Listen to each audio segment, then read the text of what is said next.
Hello à tous, aujourd'hui petite vidéo sympathique, une recette de ma grand-mère, le gratin dauphinois. Je vais vous marquer la recette que ma grand-mère me faisait, qui me sont pas très loin de la traditionnelle.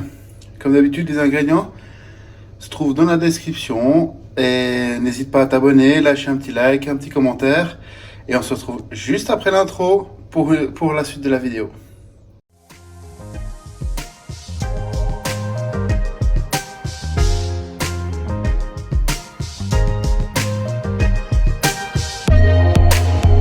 Voilà, pour cette vidéo, on aura besoin de beurre, d'ail en poudre, de noix de muscade, de poivre, de pommes de terre farineuses, de crème et ici un plat gratin. On va d'abord peler les pommes de terre, on va enduire le plat et on va faire le montage. On va faire ça en plusieurs étapes. Vous verrez, c'est super simple et le résultat est juste phénoménal. On se retrouve juste après. Voilà, comme toujours en cuisine, un bol pour notre produit fini, un bol pour les déchets. Là, on a nos pommes de terre, on va les peler et les passer à la mandoline.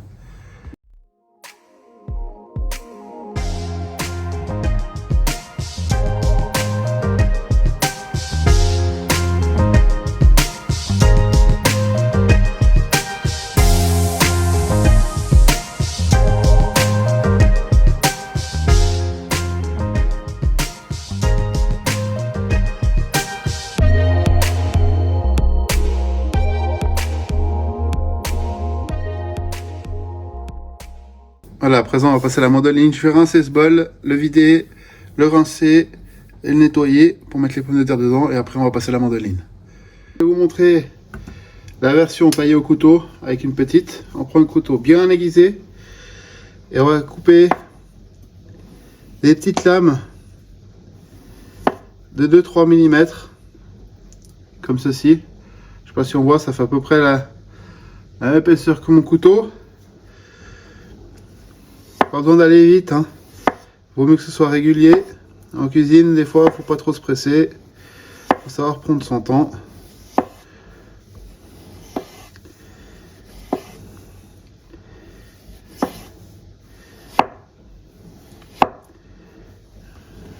En douceur. Et la dernière, c'est la plus compliquée. Moi, je me mets à plat et je laisse couler. On va prendre la mandoline et faire les mêmes épaisseurs. Mandoline, par contre, super gaffe les doigts, hein, parce que ça, vous répétez qu'une fois, après vous avez des morceaux de doigts dedans. On va passer comme ceci, on fait tourner, moi perso, je fais tourner un quart de tour, ça évite que la pomme de terre elle passe en biais, mais vous voyez comme ça coupe, je tiens avec deux doigts, hein, et ça va tout seul. Donc, faites vraiment gaffe les doigts. On a mis la même épaisseur qu'avec le couteau. Hein, l'avantage qu'on a avec la mandoline, c'est qu'on est beaucoup plus régulier. Et de temps en temps, je fais tourner un quart de tour ma pomme de terre. Ça commence pas à faire, voilà, comme ça, vous voyez, ça part un peu en biais. Donc, je la tourne un quart de tour. Et à la fin, faites très attention. Le dernier morceau, je fais comme ça. Je garde une des petites pommes de terre avec moi. Et en fait, je vais l'utiliser comme poussoir pour rien gaspiller. Comme ceci. Celle-là, je la garde de côté. Et on continue, on va toutes les passer.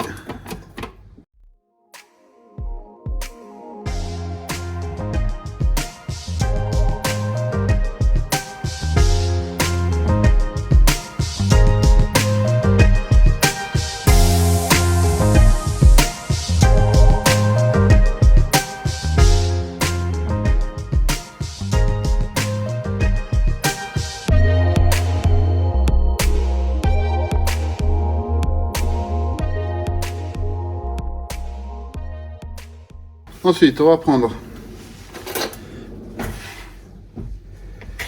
un morceau de beurre. J'ai enfilé un gant et je reviens. Voilà, un morceau de beurre. Et on va bien passer partout sur notre plat gratin. Ça déborde un peu sur les bords en haut, c'est pas grave. Ça évitera que ça colle. Et on en met bien partout. Les gants, vous aurez compris, hein, c'est juste histoire que c'est plus rapide pour nettoyer les mains après. Hein. Certes, c'est pas écologique, mais pour les biens de la vidéo, ça me fait gagner un peu de temps.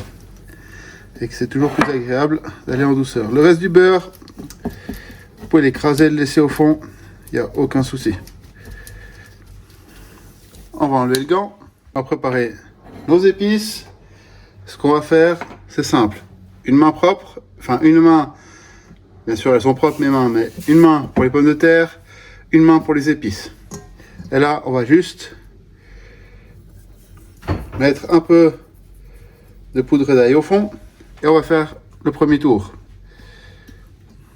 Alors au début, il n'y a pas besoin que ce soit joli, hein. Le but c'est que ce soit juste entre superposés. On va se nettoyer les mains à chaque fois. Comme ça.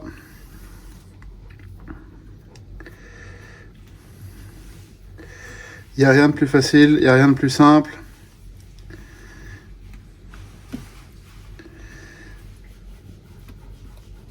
Et là, moi en fait, j'ai une technique. Un papier pour m'essuyer les mains. Ma technique, c'est un étage noix de muscade avec poivre et un étage de l'ail. Et on va faire comme ça jusqu'en haut.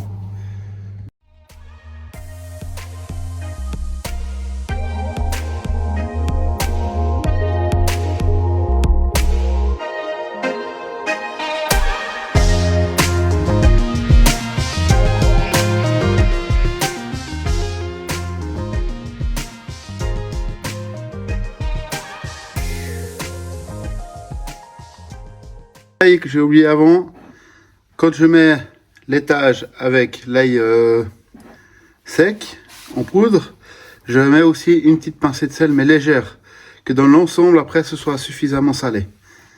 Et on continue le montage jusqu'au haut du plat. Voilà, maintenant on est à la dernière couche. Donc ce qu'on va faire, on met les rondelles les plus jolies qu'on a mis de côté. Après ça c'est ma technique, hein. Après vous pouvez faire comme vous voulez.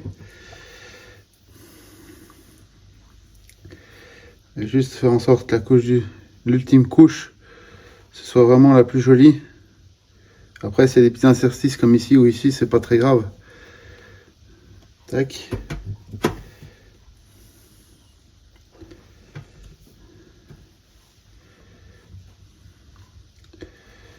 Voilà. Là, on va bien poivrer tout ça.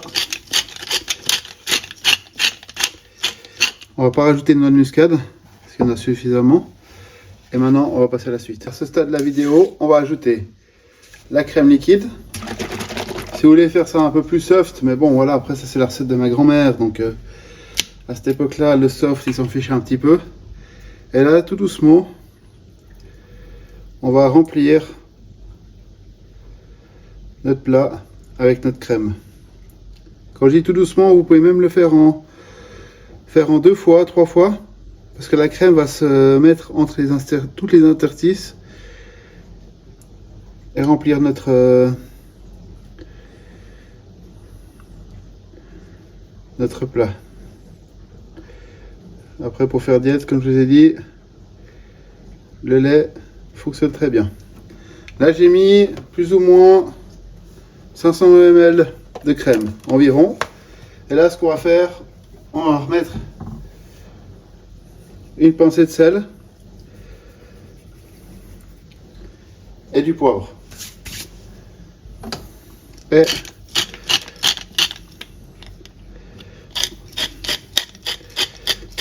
on va poivrer légèrement. Ça, c'est toujours comme je vous dis, c'est à votre goût. Voilà, à ce stade de la vidéo, j'ai préchauffé mon four à 180 degrés. Le gratin dauphinois, c'est un gratin de pommes de terre qui se cuit longtemps. Il faut prendre son temps, surveiller de temps en temps, mais bien prévoir ça dans votre procédé de repas. Parce que ça cuit à peu près, là on va l'enfourner, je pense pour, allez, bien une bonne heure, voire peut-être 1h30, voire 2 même. Donc ça on va voir. Pour tester la cuisson, on prend simplement un couteau pointu on plante dedans. Et la même chose les pommes de terre, ça doit coulisser tout seul dedans. Donc plus ça cuit lentement, bien sûr, plus il y a de goût, plus c'est agréable et meilleure sera la préparation de notre gratin. On se retrouve juste après la cuisson. Voilà, le gratin dauphinois est maintenant terminé. J'espère que la vidéo t'a plu. Je vais faire encore un petit montage sur l'assiette. J'ai préparé une petite viande grillée avec, style un steak. On peut faire ça avec du rôti, ça va un petit peu avec n'importe quelle viande. C'est délicieux, ça a un bon goût, ça sent extrêmement bon. Comme je t'ai dit au début de la vidéo, les ingrédients se trouvent dans la description. On se retrouve la semaine prochaine pour une nouvelle vidéo. En attendant, porte-toi bien, sois heureux et surtout, bon appétit. Allez, ciao!